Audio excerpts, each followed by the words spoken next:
सो hey guys, तो कैसे हो आप सभी लोग। Welcome back to new video. तो यार आज की वीडियो भी काफी अमेजिंग होने वाली है क्योंकि आज के सवाल ही कुछ ऐसे हैं। अब हाँ, मैं जानता हूँ कि इससे पीछे वाली वीडियो में आपने भी काफी सारे सवाल पूछे थे, बट उन सवालों के आंसर आपको आने वाली वीडियोस में मैं दूंगा। तो इसीलिए शुरू करते हैं आज की वीडियो को पहले सवाल के साथ में, जो की है goddess of light Hela versus Scarlet Witch. तो देखो यारो, यहाँ पे गॉडेस ऑफ लाइट हेला को अगर आप नहीं जानते तो ये हमें व्हाट इफ के सीजन 2 के एपिसोड 7 में देखने को मिली थी। जैसे थॉर 1 मूवी में ओडिन ने थॉर को वर्दी बनाने के लिए उसे वैनिश कर दिया था, बिल्कुल वैसे ही इस वाली स्टोरी लाइन में भी थॉर की जगह ओडिन हेला को वर्दी बनाने के लिए उसे वैनिश कर देता है। वो हेला को मॉर्टल बना के अर्थ पर भेजता है और हेला की पावर्स यानी कि उसका क्राउन भी हेला से ले लेता है और साथ ही म्योनिर की तरह ही हेला के क्राउन पर भी वर्दीनेस का एक एन्चार्टमेंट लगाता है ओडिन। हेला जब मिडगार्ड पर पहुंचती है तो वहां पे सबसे पहले हेला की मुलाकात होती है वेनवू से और इसके बाद हेला जाती है टालो के पास और वहां पे शेंग-ची की मदद से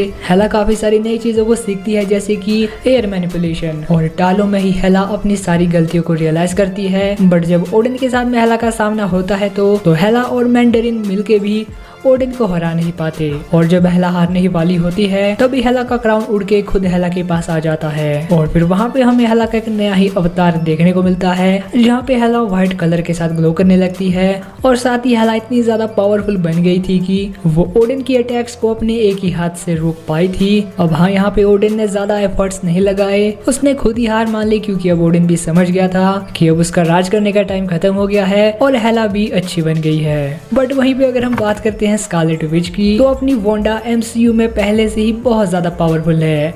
लाइक इन्फिनिटी वॉर तक वांडा अकेली ऐसी कैरेक्टर थी जो कि अपनी पावर से एक इन्फिनिटी स्टोन को डिस्ट्रॉय कर पाई थी। और एवेंजर्स एंड गेम में वांडा थोड़ी सी गुस्सा जो हुई, उसने थैनोस को भी ऑलमोस्ट मार ही दिया था। और ये वही थैनोस है जो कि इससे पहले captain America, Thor, iron man और कैप्टन मार्वल जैसे सुपर हीरोज को भी ओवर पावर कर पाया था। बट ये तो कुछ भी नहीं, क्योंकि यहाँ पे वांडा ने अपनी पावर्स को अभी अनलीश किया ही नहीं था, क्योंकि टेलीपैथी और टेलीकाइनेसिस के अलावा भी वांडा बहुत कुछ कर सकती है, जो कि हमें वांडा विजन टीवी सीरीज और डॉक्टर स्ट्रेंज 2 में देखने को मिला, जहाँ पे वांडा बन गई थी स्कारलेट विच और साथ ही उसके पास रियलिटी रैपिंग की पावर भी आ गई थी। और डार्क होल्ड रीड करने की वजह से स्कारलेट विच के पास ऐसे ऐसे स्पेल्स आ गए हैं जो कि मल्टीवर्स लेवल पे काम करते हैं। स्कारलेट विच इल्यूमिनाटीज को हरा पाई थी एंड यहाँ तक कि कामाताज का हर एक सॉर्सरर स्कारलेट विच के सामने हार गया था। बट अगर स्कारलेट विच का सामना होता है गॉडेस ऑफ लाइट हेला के साथ में, तो ऐसे में कौन जीतेगा। तो देखो यारो, यहाँ पे इस बात में कोई शक नहीं है कि फिजिकली हेला स्कारलेट विच के कंपैरिजन में बहुत ही ज्यादा स्ट्रॉन्ग है और साथ ही उसकी नेक्रो स्वॉर्ड इतनी शार्प है कि हेला का एक क्लियर अटैक स्कारलेट विच को नॉकआउट करने के लिए काफी होगा। स्कारलेट विच बेइंतहा पावरफुल है, बट फिर भी फिजिकली वीक होने की वजह से ये उसका सबसे बड़ा ड्रॉबैक है। बट यहाँ पे स्कारलेट विच कोई बच्ची तो नहीं है, वो अपने आप को बचाने का पूरा ट्राई करेगी। और साथ ही यहाँ पे जो स्कारलेट विच का सबसे बड़ा एडवांटेज है वो है उसकी रियलिटी रैपिंग। अब यहाँ पे हेला के पास हर किसी चीज का जवाब हो सकता है, बट रियलिटी रैपिंग के सामने हेला कुछ भी नहीं कर सकती। लाइक हाँ, मैं मानता हूँ यहाँ पे हेला ने ओडिन को हरा दिया था, जो कि एक स्काई फादर लेवल का बीइंग है, बट फिर भी यार वहाँ पे ओडिन ने एक ही अटैक करके हार मान ली थी हेला के सामने। एंड ओडिन को आप सभी जानते हो, ये एक ऐसा गॉड है जो कि फिजिकली स्ट्रॉन्ग होने के साथ मैजिकल पावर्स को भी पोजेस करता है। एंड अगर ये स्कारलेट विच का सामना करेगा तो ये स्कारलेट विच को रियलिटी रैपिंग में भी अच्छी खासी टक्कर दे सकता है। बट हेला के पास हमने ऐसी कोई पावर देखी ही नहीं और वहाँ पे हेला ने जितनी अपनी पावर शो की, उन्हें देखकर ये बिल्कुल नहीं लगता कि वो स्कारलेट विच की रियलिटी रैपिंग को सरवाइव कर पाएगी। वैसे में इन दोनों के पास ही ऑलमोस्ट बराबर चांस बनते हैं विन करने के, क्योंकि अगर हेला स्कारलेट विच के कुछ करने से पहले उसे मार देती है, वैसे में वो विन कर सकती है। बट ये कर पाना और वो भी स्कारलेट विच के साथ, ये काफी मुश्किल है। तो इसीलिए in my opinion Scarlet Witch goddess of light Hela को हरा देगी। अब बात करते हैं नेक्स्ट बैटल की, जो कि होने वाली है सुपरमैन वर्सेस व्हाट इफ थॉर्स के बीच में।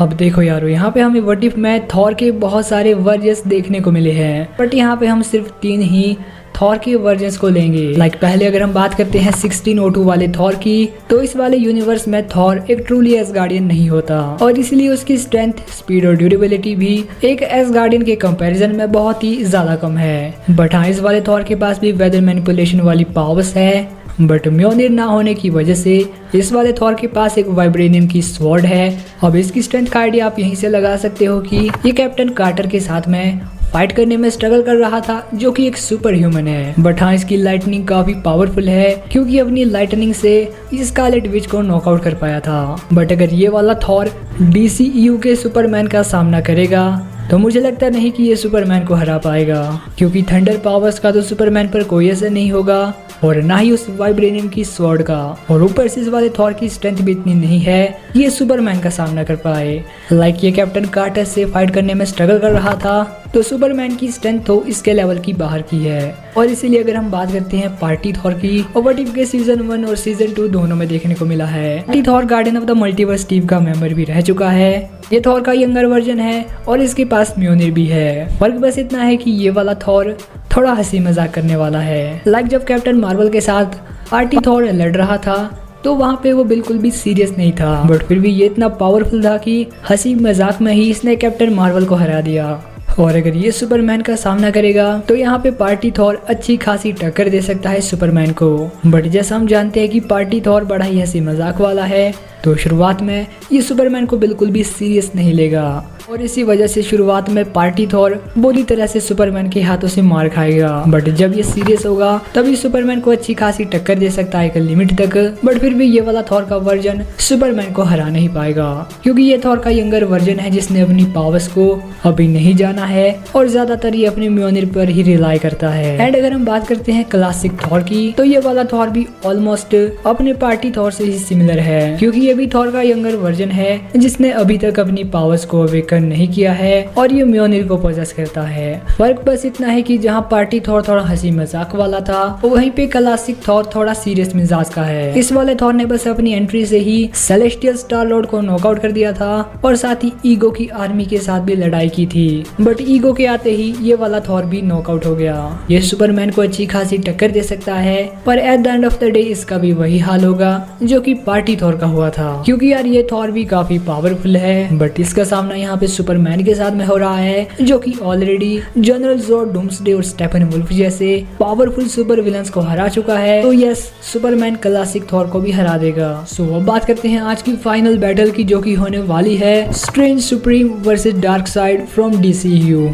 तो देखो यार, यहाँ पे अगर डार्कसाइड की बात करी जाए तो डार्कसाइड DC यूनिवर्स का काफी पावरफुल कैरेक्टर है, और यही सेम बात मार्वल के सुप्रीम स्ट्रेंज के लिए भी कही जा सकती है। Like strange supreme what if में दिखने वाले सबसे OP कैरेक्टर्स में से एक था, जिसने बस अपनी क्रिस्टीन को बचाने के लिए 400 सालों तक बेहिसाब पावर्स गेन की, जहाँ पे ये बहुत सारे मैजिकल मॉन्स्टर्स को एब्जॉर्ब कर लेता है। और एट द एंड ये इतना ज्यादा पावरफुल बन गया था कि स्ट्रेंज की पावर्स इन्फिनिटी स्टोन्स को भी टक्कर दे पाई थी। और सीजन 2 में हमें स्ट्रेंज का एक नया वर्जन डीमन स्ट्रेंज देखने को मिला, जहाँ पे स्ट्रेंज ने जो डीमंस एब्जॉर्ब किए थे उन्होंने स्ट्रेंज की बॉडी के अंदर ही अपनी एक अलग पर्सनैलिटी बना रखी थी, जो कि अपने स्ट्रेंज से भी ज्यादा पावरफुल है। लाइक डीमन स्ट्रेंज तो इतना ज्यादा पावरफुल था कि Captain Carter with 6 infinity stones भी इसे हरा नहीं पाती अगर ये खुद का सेक्रीफाइस ना करता। DCEU का डार्कसाइड भी बहुत ही ज्यादा पावरफुल है।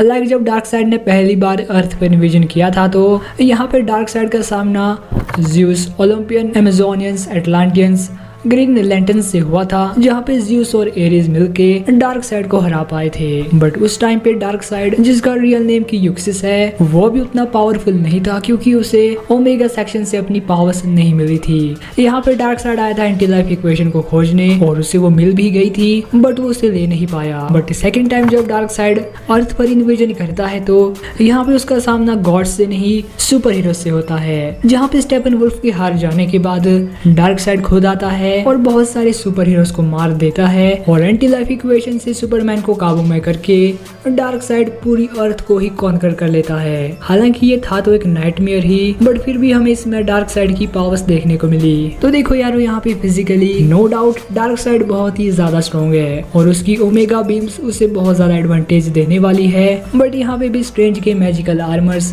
इतने ज्यादा स्ट्रॉन्ग होते हैं कि वो इन्फिनिटी स्टोन्स की एनर्जी को भी सर्वाइव कर ले, तो ओमेगा बीम से उन्हें ज्यादा फर्क नहीं पड़ने वाला। और अगर ये इसी तरह से बैटल करते रहेंगे तो इनकी बैटल बहुत ही ज्यादा लंबी चलेगी। अब हमने देख रखा है कि स्ट्रेंज बैटल्स के बीच में अपने अंदर एब्जॉर्ब किए हुए डीमंस का यूज भी कर सकता है, बट अगर वो डार्क साइड पर उनका यूज करता है तो डार्क साइड को कुछ ज्यादा फर्क नहीं पड़ेगा। क्योंकि यार आप खुद ही आइडिया लगा लो, जो बंदा बिलियंस ऑफ ईयर्स का हो और जिसने थाउजेंड्स ऑफ प्लैनेट्स को कॉन्कर किया हो, उसके लिए ये सभी मॉन्स्टर्स बिल्कुल भी नए नहीं होंगे। और डार्क साइड खुद भी एक बहुत ज्यादा पावरफुल मॉन्स्टर है, उसे ज्यादा फर्क नहीं पड़ने वाला। बट अगर स्ट्रेंज के अंदर का दूसरा बंदा यानी कि डीमन स्ट्रेंज बाहर आता है तो यहाँ पे डार्क साइड को बहुत ही ज्यादा दिक्कत होने वाली है, क्योंकि यहाँ पे सभी डीमंस की कंबाइंड पावर्स होगी और ऊपर से अपने स्ट्रेंज की मैजिकल पावर्स भी। हालांकि यहाँ पे डार्क साइड इमॉर्टल है, स्ट्रेंज अगर उसे मार नहीं पाया तो वो उसे टेम्पररी नॉकआउट करके एक पॉकेट डायमेंशन में ट्रैप कर सकता है, जैसा कि उसने इन्फिनिटी अल्ट्रॉन